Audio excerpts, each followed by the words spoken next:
Hello friend, स्वागत है आपका अपने चैनल लास्ट क्लास में। आज की इस वीडियो में सामाजिक विज्ञान के 20 ऑब्जेक्टिव प्रश्न हम आपको देंगे और आपको 20 में से 20 सही करके दिखाना है। अगर आपका 20 में से 20 सही हो जाता है तो आपकी तैयारी काफी अच्छी चल रही है और ऐसी ही तैयारी आपको परीक्षा के दिन तक करना है ताकि आपको फाइनल बोर्ड परीक्षा में काफी अच्छा नंबर आए।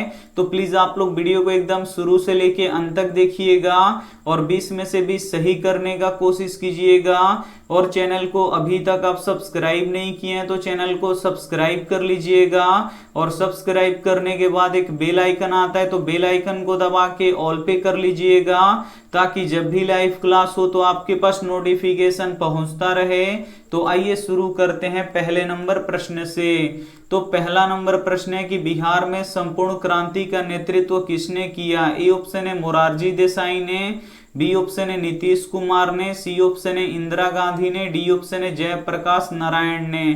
तो यहाँ पे आपको बताना है कि बिहार में संपूर्ण क्रांति का नेतृत्व किसने किया। तो जयप्रकाश नारायण जी ने किया। इसे आपको याद रखना है, काफी महत्वपूर्ण प्रश्न है ये आपके बोर्ड परीक्षा के लिए। यहाँ पे डी ऑप्शन बिल्कुल ही सही हो जाएगा। ये देखते हैं अगला प्रश्न दो नंबर प्रश्न है कि ताड़ी विरोधी आंदोलन किस राज्य में शुरू किया गया था। ए ऑप्शन है बिहार में, बी ऑप्शन है मध्य प्रदेश में, सी ऑप्शन है उड़ीसा में, डी ऑप्शन है आंध्र प्रदेश में। तो यहाँ पे आपको बताना है कि ताड़ी विरोधी आंदोलन किस राज्य में शुरू किया गया था। तो आंध्र प्रदेश में शुरू किया गया था। इसे आपको याद रखना है और ये भी प्रश्न काफी महत्वपूर्ण है आपके बोर्ड परीक्षा के लिए। यहाँ पे डी ऑप्शन बिल्कुल ही सही हो जाएगा। ये देखते हैं अगला प्रश्न 3 नंबर प्रश्न है कि योजना आयोग को भंग करके कौन सी नई योजना बनाई गई। ए ऑप्शन है नीति आयोग, बी ऑप्शन है वित्त आयोग, सी ऑप्शन है राज्य वित्त आयोग, डी ऑप्शन है इनमें से कोई नहीं। तो यहाँ पे आपको बताना है कि योजना आयोग को भंग करके कौन सी नई योजना बनाई गई।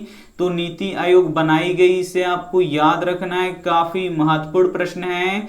यहाँ पे ए ऑप्शन बिल्कुल ही सही हो जाएगा। ये देखते हैं अगला प्रश्न 4 नंबर प्रश्न है कि किस क्षेत्र को द्वितीय क्षेत्र कहा जाता है। ए ऑप्शन है सेवा क्षेत्र को, बी ऑप्शन है कृषि क्षेत्र को, सी ऑप्शन है उद्योग क्षेत्र को, डी ऑप्शन है कोई नहीं।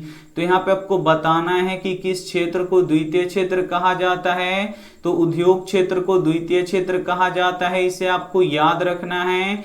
यहाँ पे सी ऑप्शन बिल्कुल ही सही हो जाएगा। और कृषि क्षेत्र को प्राथमिक क्षेत्र कहा जाता है तो इसे भी साथ में आपको याद रखना है। और सेवा क्षेत्र को तृतीय क्षेत्र कहा जाता है तो ये भी साथ में आपको याद रखना है। आइए देखते हैं अगला प्रश्न 5 नंबर प्रश्न है कि प्लास्टिक मुद्रा है। ए ऑप्शन है एटीएम कार्ड, बी ऑप्शन है ड्राफ्ट, सी ऑप्शन है चेक, डी ऑप्शन है इनमें से सभी।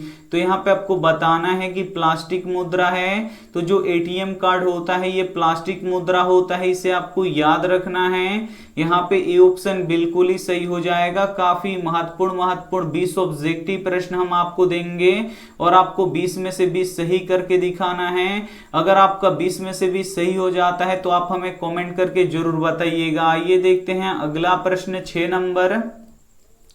6 नंबर प्रश्न है कि अंग्रेजों ने भारतीय अर्थव्यवस्था का किया। ए ऑप्शन है पोषण, बी ऑप्शन है शोषण, सी ऑप्शन है कुपोषण, डी ऑप्शन है सभी। तो यहाँ पे आपको बताना है कि अंग्रेजों ने भारतीय अर्थव्यवस्था का किया तो भारतीय अर्थव्यवस्था का शोषण किया, यानी यहाँ पे बी ऑप्शन बिल्कुल ही सही हो जाएगा। ये देखते हैं अगला प्रश्न 7 नंबर प्रश्न है कि सिंधु जल समझौता कब हुआ था। ए ऑप्शन है 1950 में, बी ऑप्शन है 1955 में, सी ऑप्शन है 1960 में, डी ऑप्शन है 1965 में। तो यहाँ पे आपको बताना है कि सिंधु जल समझौता कब हुआ था। तो सिंधु जल समझौता 1960 में हुआ था। इसे आपको याद रखना है। यहाँ पे सी ऑप्शन बिल्कुल ही सही हो जाएगा। और सिंधु जल समझौता किन देशों के बीच हुआ था। तो भारत और पाकिस्तान के बीच में हुआ था। तो ये भी साथ में आपको याद रखना है। आइए देखते हैं अगला प्रश्न 8 नंबर प्रश्न है कि काला हीरा किसे कहा जाता है। ए ऑप्शन है ग्रेफाइट को, बी ऑप्शन है ग्रीस को, सी ऑप्शन है कोयला को, डी ऑप्शन है चूना पत्थर को। तो यहाँ पे आपको बताना है कि काला हीरा किसे कहा जाता है, तो कोयला को काला हीरा कहा जाता है, इसे आपको याद रखना है। यहाँ पे सी ऑप्शन बिल्कुल ही सही हो जाएगा। और कोयला 4 प्रकार के होता है, तो ये भी साथ में आपको याद रखना है। आइए देखते हैं अगला प्रश्न 9 नंबर प्रश्न है कि दाल किस पौष्टिक अंश का स्रोत है। ए ऑप्शन है प्रोटीन का, बी ऑप्शन है वसा का, सी ऑप्शन है कार्बोहाइड्रेट का, डी ऑप्शन है क्षार का। तो यहाँ पे आपको बताना है कि दाल किस पौष्टिक अंश का स्रोत है, तो दाल प्रोटीन का स्रोत है, इसे आपको याद रखना है। काफी महत्वपूर्ण प्रश्न है। यहाँ पे ए ऑप्शन बिल्कुल ही सही हो जाएगा। और किस राज्य में दाल सबसे अधिक होता है, तो मध्य प्रदेश में दाल सबसे अधिक होता है, तो ये भी साथ में आपको याद रखना है। आइए देखते हैं अगला प्रश्न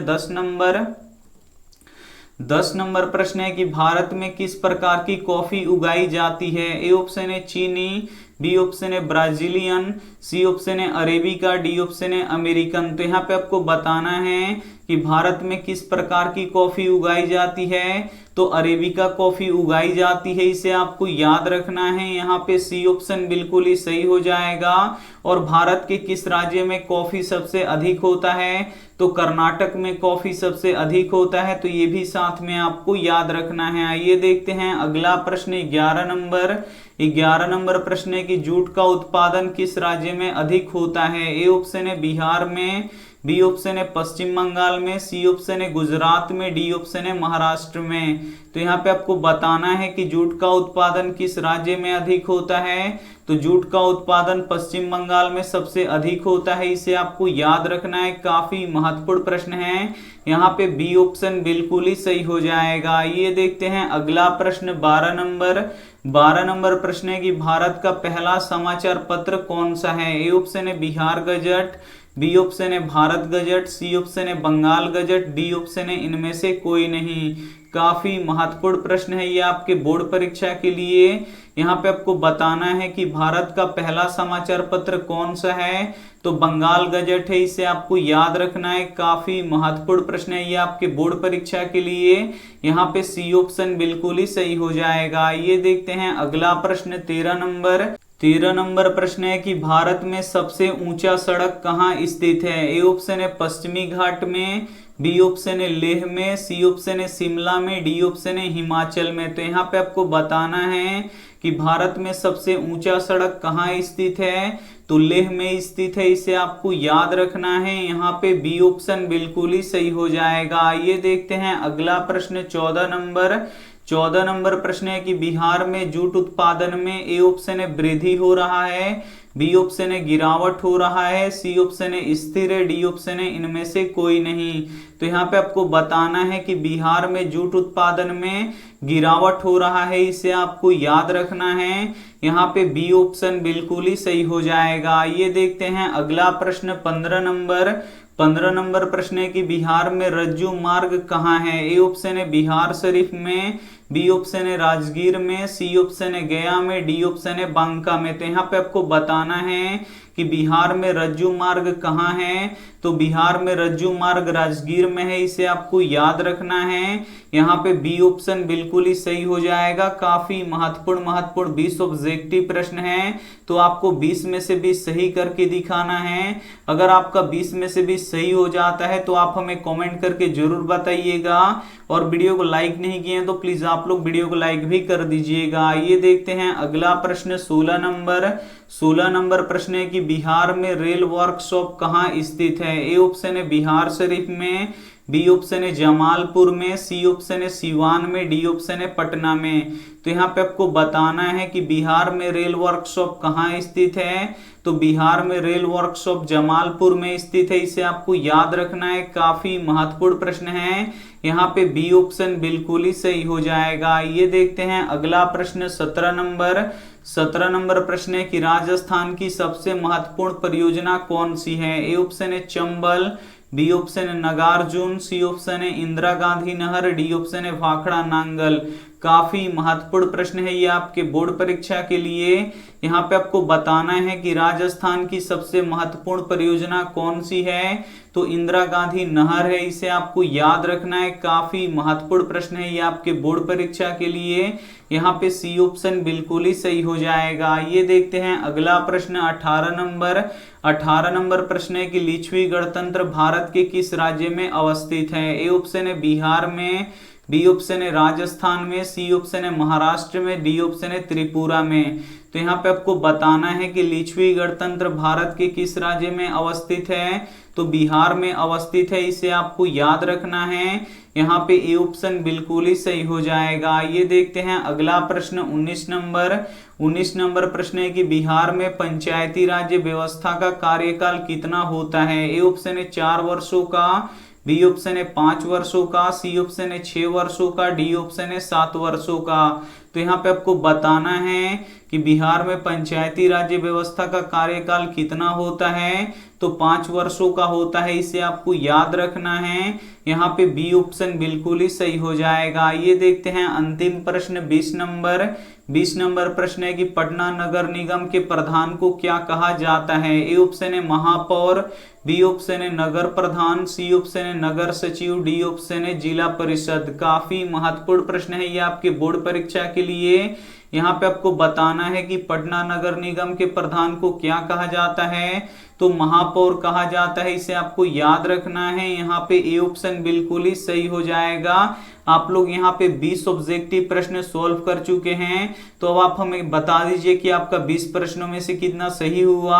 अगर आपका 20 में से भी सही हो गया होगा तो आपको फाइनल बोर्ड परीक्षा में 480 प्लस नंबर आएंगे। ये हमारा गारंटी है, ये हम लिख के दे देते हैं। और जिन बच्चों का यहाँ पे 15 से नीचे प्रश्न सही हुआ है उनको थोड़ा सा और मेहनत करने की जरूरत है। और जिन बच्चों का यहाँ पे 16 से अधिक प्रश्नों का यहाँ पे उत्तर सही हुआ है उनकी तैयारी काफी अच्छी चल रही है। और इसी तरह की तैयारी आपको परीक्षा के दिन तक करते रहना है। और ये रहा आपके लिए होमवर्क प्रश्न, इसका जवाब आपको कमेंट बॉक्स में देना है कि क्षेत्रवाद की भावना का एक कुपरिमाण है। ए ऑप्शन है अपने क्षेत्र से लगाव, बी ऑप्शन है राष्ट्रहित, सी ऑप्शन है राष्ट्रीय एकता, डी ऑप्शन है अलगाववाद। तो इसमें से जो भी ऑप्शन आपको सही लगे वो आप हमें कमेंट करके जरूर बताइएगा। वीडियो को लाइक नहीं किए तो प्लीज आप लोग वीडियो को लाइक कीजिए, अपने दोस्तों के पास इस वीडियो को जरूर शेयर कीजिए। चैनल को सब्सक्राइब नहीं किए तो सब्सक्राइब करके साथ में बेल आइकन को ऑल पे दबा लीजिएगा। Thank you for watching. मिलते हैं अगली वीडियो में, तब तक अपना ध्यान रखिए, मन लगा के पढ़ाई कीजिए। Take care and bye.